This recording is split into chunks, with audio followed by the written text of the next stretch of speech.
State of National Calamity dineklara ni PBBM matapos madalas ang bagyong Tino. Ang detalye mula kay Mark Creslin Catarong.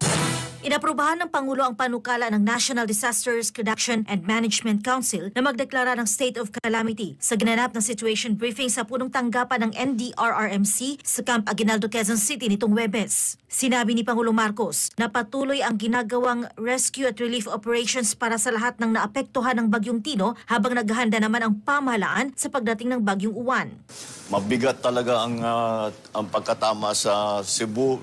Actually, Region 6, 7, 8, Mimaropa, umabot sa Negros Island region kasi dahil tumawid ang Tino and the damage is heavy.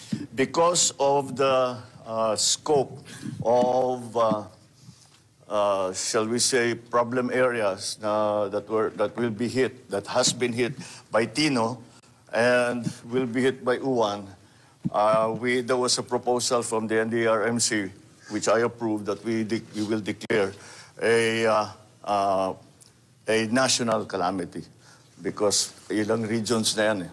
Inihayag naman ni Marcos Jr. na tinatayang 10 hanggang 12 rehiyon ang maaapektuhan ng dalawang bagyo. Ang deklarasyon ng State of National Calamity ay magpapabilis sa rescue, recovery, relief at rehabilitation efforts ng pamahalaan at pribadong sektor at magpapadali rin sa paggamit ng calamity funds sa mga apektadong lugar. Kasunod ng pananalasa ng bagyong Tino, nagkaloob ang Office of the President ng kabuoang 760 milyong piso bilang tulong pinansyal sa mga apektadong lokal na pamahalaan. Samantala, inilahad din ng Malacanang na sa ilalim ng State of National Calamity, ipatutupad ang mga kinakailangang hakbang upang mapabilis ang pagtugon ng pamahalaan sa mga lugar na sinalanta ng bagyo. Kabilang dito ang price freeze sa mga pangunahing bilihin at ang posibilidad ng calamity loan para sa mga apektadong mamamayan. Sinabi ni Palace Press Officer at Presidential Communications Office Undersecretary Claire Castro na saklaw ng naturang deklarasyon ang buong bansa.